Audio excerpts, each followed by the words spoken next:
Nadine Smith. Okay, come on up. And then that's how it's set up, okay? So the first part of it is usually always in colloquy. It's never question and answer. You know, it's never, even if the court goes, okay, who's here? Well, it's a question, but it's not question and answer. You know, it's not the direct examination of somebody. He's just asking, okay, who's here?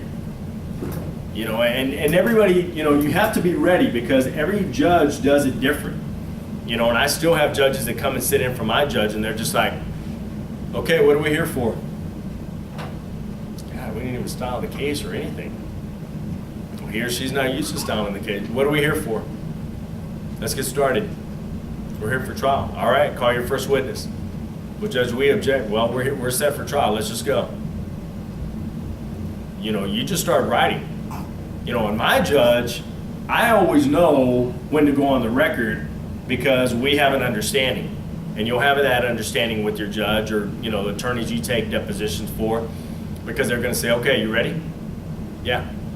Okay. You know, and I always put, you know, because he always calls a case, you know, call the Garza case in, get them in. So I always put the symbol for the court, Garza. That always tells me what case he just called, Garza. Okay. So then he'll ask me, you ready to go? Yeah. Okay. This is 2014 PA 00911 in the interest of blah, blah, blah. And, you know, but he always tells me, you know, are you ready? That's when I know we're getting ready to start. Guys, don't take for granted when you go and sit in, you know, well, the judge will tell me when they're ready. Not necessarily. Be ready to go because if they're already talking about the case, you need to be ready to go, okay? Because they may already be in, you know, and the judge says, okay, let's go. What are we here for? Trial on the merits, okay? Call your first witness. Well, I'm going to call the caseworker, Nadine Smith. Okay, come on up, Miss Smith. And you're still looking around like, what? Huh? Judge, are we on the record? Yeah, we're on the record. You know, so don't take for granted that every judge is going to do that because they don't always do that. Most of them are, I'd say 85, 90% are really good about putting on a clean record. And they're like, you know, you ready? Yes, sir. Okay, let's go. So that's when you know it's time to write, okay? They just talk some more about colloquy. Colloquy is normally keyed over 15 spaces, you know, from where it's supposed to be. It doesn't stay there, guys. It's indented 15 spaces, but then it goes back, you know, and then the rest of it goes on like that. It doesn't stay right there on the 15, and you just have it from there on, okay? So it starts on 15. The rest of the thing is over here, you know, but it starts on 15, and then it goes to the end, and then comes back, and then it just keeps going back and forth. But it doesn't stay on 15, okay? Does that make sense? All right.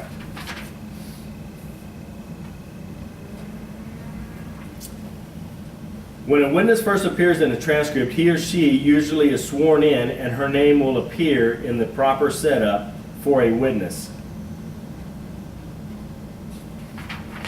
You know, and it's a little bit different, you know, like in court, you know, like the way that I do it.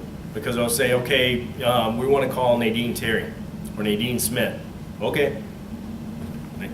Nadine, come on up. Well, I don't put Nadine Smith on the bottom and then put called as a witness on behalf of blah, blah, blah. That's more set up for like a deposition.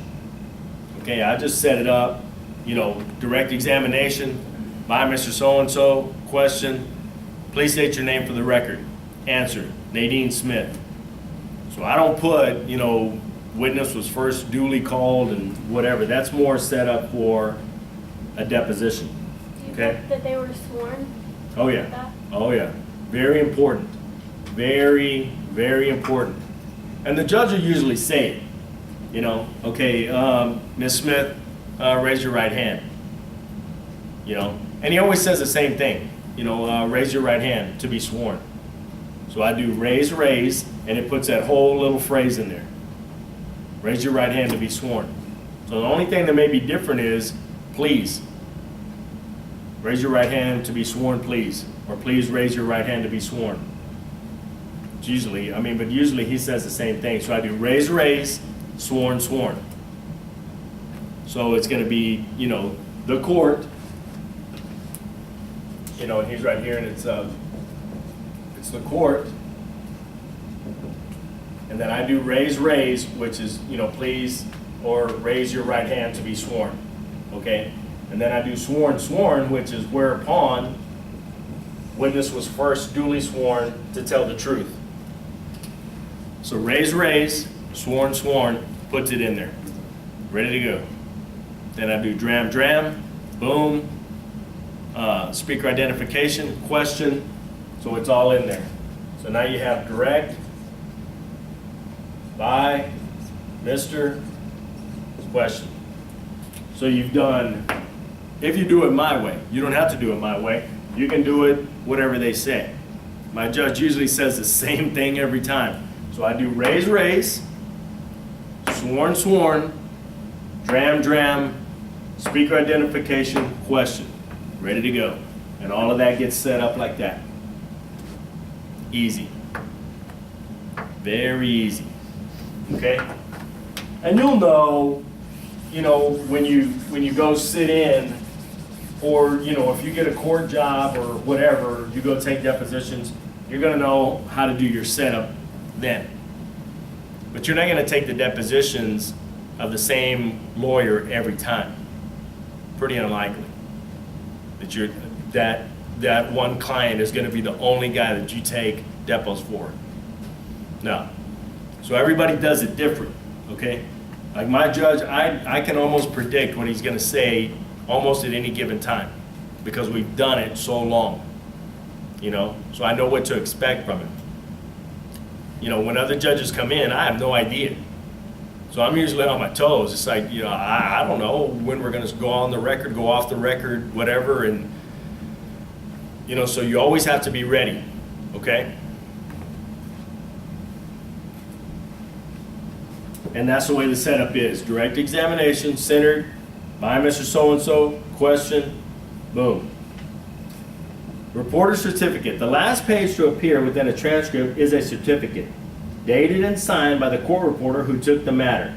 This certificate attests to the fact that the transcript is true and accurate translation of the material recorded by the reporter on the date set forth.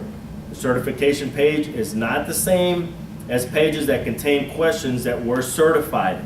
Certified questions are keyed separately from the transcript, but may be included with the front pages by ruling by a judge. Okay? So that's something totally different. The certification page on the back, the certificate page is totally different. And it shows you on the next page 15-2. And that's usually what it looks like. Okay? Now if you want, I can pass this around or whatever, but it looks the same. It looks exactly, pretty much the same. Okay? So no big deal on the certification page. But it has to be correct. The date, the day, the month, the year, and then your name. Your name, title, telephone number, usually your court reporter number, certification number. I don't think I've put when it expires. I usually don't, but whatever. Okay? Any questions about that? Certification page. Pretty easy. Pretty simple. Digital signatures. Kind of important. Digital signatures are used to verify the authenticity of electronic transcripts. Reporters can electronically sign their documents and attest to their accuracy by using a digital signature. More and more state and federal courts are requiring reporters to sign their documents using a digital signature. Digital signatures encrypt a person's identity with a private key. With the reporter's private key and the right software, the reporter can put a digital signature on the document. The digital signature is a stamp that is unique to the reporter and is very difficult to forge. In addition, the signature assures that any changes made to the data that has been signed can be easily detected.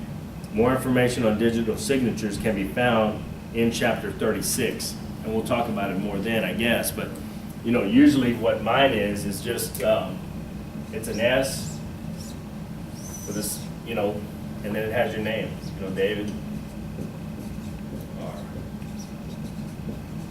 Zarate. And Christine then was court saying reporter, that blah, blah, blah. Huh? that's not allowed anymore, What's that? the digital signature. What's not allowed? That's what she said, that you're not supposed to do the S. Who said that? Christine, she told us that. That's what I do. They just I send it to the fourth court passed and, something that, a couple months ago, that they said you're not supposed to do it. oh, really? I still do it, and I just send something, Yeah, she said she still does it too, but yeah. I hadn't heard that it changed. So, I mean, I don't know if it did. But I just send something to the fourth court, and that's how they want it. They don't want something signed. They don't want a hard copy anymore. Guys, the days of this are gone. I mean, every now and then you'll have an attorney that comes in and says, you know what, I want a hard copy. That's what a hard copy is. If not, what you do is, you know what, I want that transcript from last Thursday of trial on the merits. Okay, got your payment, blah, blah, blah. Send me your email address and I'll email it to you. Okay. Then you just email the copy with the digital signature. And you just send it to them. And then they print it. And you send it in a PDF file so it can't be altered. They can't go there and alter it. Now in your file you can. You can do it in yours, but once it's in a PDF file, you know, it can't be altered. Okay? So they just print it and then use it. What prevents them from sharing it so that they don't end up ordering? Nothing. Nothing. And you can't. I mean, I usually tell my attorneys, don't let me catch you doing it. Because then I'm gonna charge you what that one should have been plus what you should have done the next time. And I'll let, you know, sometimes, and they'll say, you know, oh man, I apologize, man, I didn't know. You know what, I'll let it go the first time, that's fine.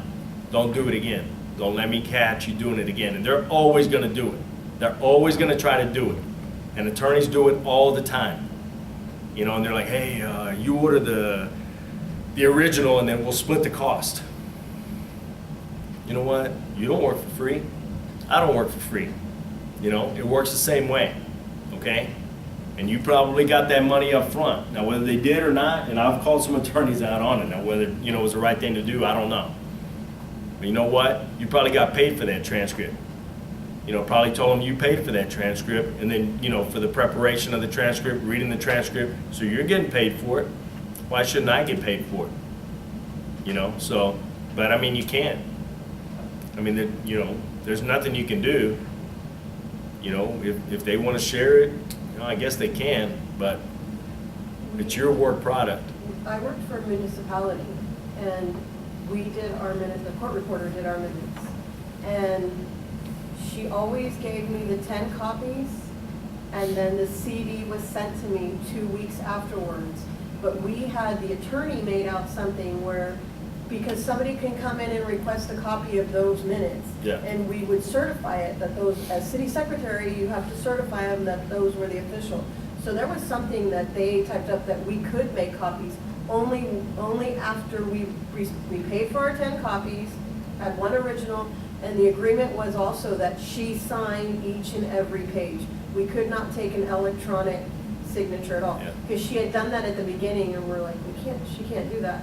So, but it was something that was typed up due to the, like, it's like for the Open Records Meeting Act. Yeah. So it was like something legality. Yeah. That it was ruled.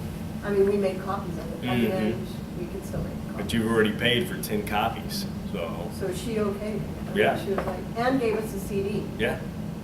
So, You know, so if you're charging $5 or $6 a page for the original, and you know, it's a third of that. So if you're charging $6, you can charge $2 for the copy. So you charge a third of whatever the original is. So $2 times 9 copies at $2 a page, you know, if it was 100 pages. See what I'm saying? So, and then times 9. You know what? You can make up however many copies you want. I've gotten paid. You know, but when these guys don't, they just order the original, and there's 5 attorneys on the case, and they're just sharing one copy. Yeah, but whatever. You can make them sign a document saying there'll be penalties. I don't know. I mean, really, there's not. I don't think there's anything you can do. You know, it's just professional courtesy. So, a final word about the transcript. Remember, the transcript is the only means by which your clients can measure your effectiveness as a reporter. It should be good, accurate, and a neat transcript that is delivered in a reasonable length of time and for which the client pays for a fair and reasonable charge for your services. Every transcript you produce is a reflection of your ability. You should take pride in every transcript produced and delivered from your office, agency, or court. And that is the truth. You know, and I'm not saying I'm the best reporter or whatever, but I'm real anal about my work, okay? Like, you know, and I'm busy. I get real busy. You know, people are like, you know, let me, help you, and let me do your stuff, whatever. You know what? Well, I'll edit it. You know, I'm pretty good at editing, so I can edit real good, and then usually I give it to a girlfriend of mine that's a reporter, a girl, female friend of mine that does my proofreading. So she'll proof my stuff. You know, and I know that she's good. She knows how I do it. She knows my setup, and everybody does it a little bit differently. You know, everybody does, you know, you may put commas before or a semicolon before, blah, blah, blah, semicolon, however, comma, you know, and some people just do it with commas. But, you know, people do it differently. The door's open.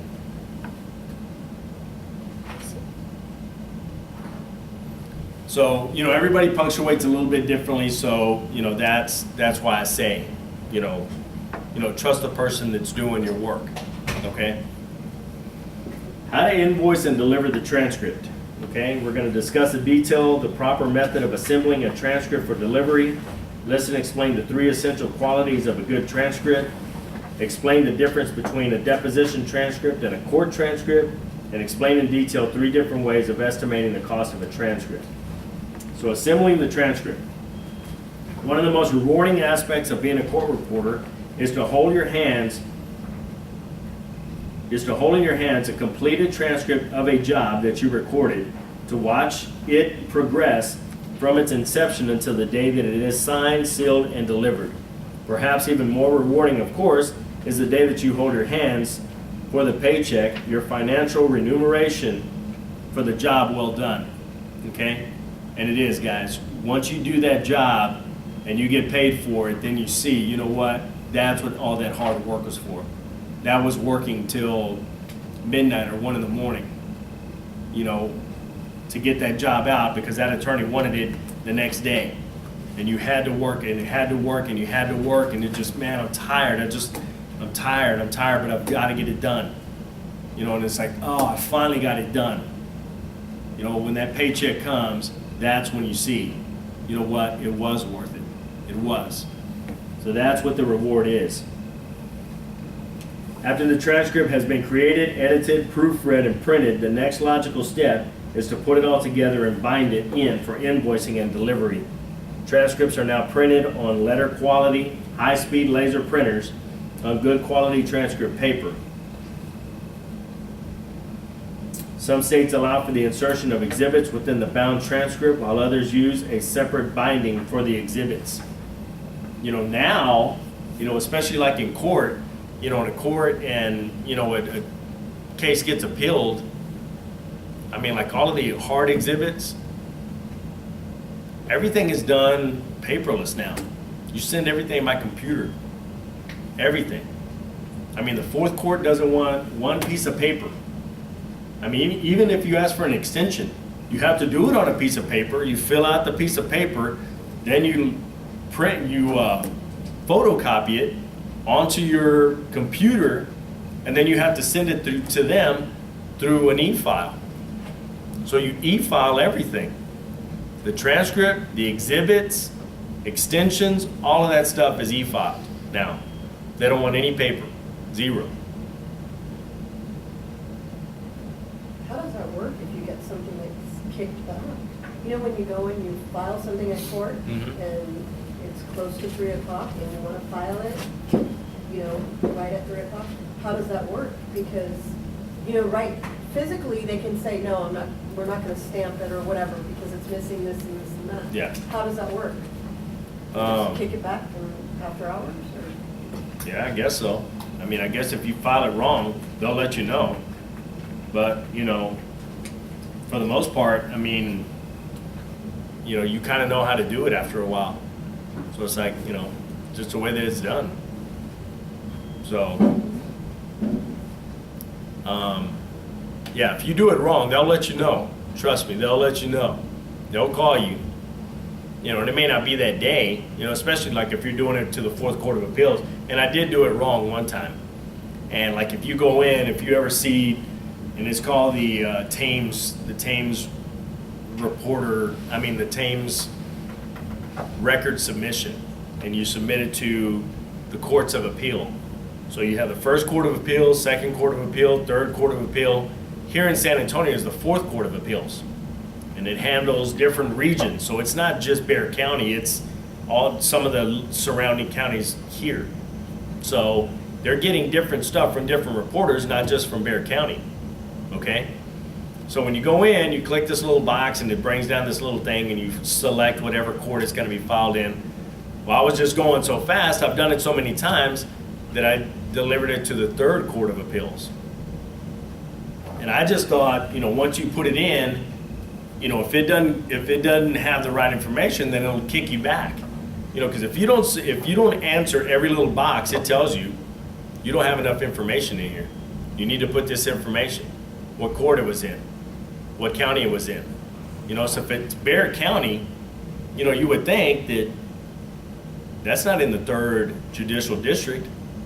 Well, it still let me, you know, send it.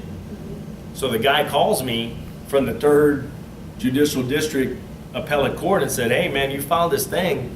It wasn't supposed to come here. No, man, I filed it in the 4th court. No, you sent it to the 3rd. And I didn't know this guy. Well, hold on. Well, I mean, once you send it over there, it gives you a confirmation page. So I said, well, let me check my confirmation page. Check my confirmation page, and it's like, oh shoot, you know what? I did. I put the 3rd Court of Appeals. Yeah. It's like, oh man, okay, well let me, you know, so I called the girl at the 4th court and it was due like that day that I sent it. So I called her and I said, hey, you know, look, I have the sheet,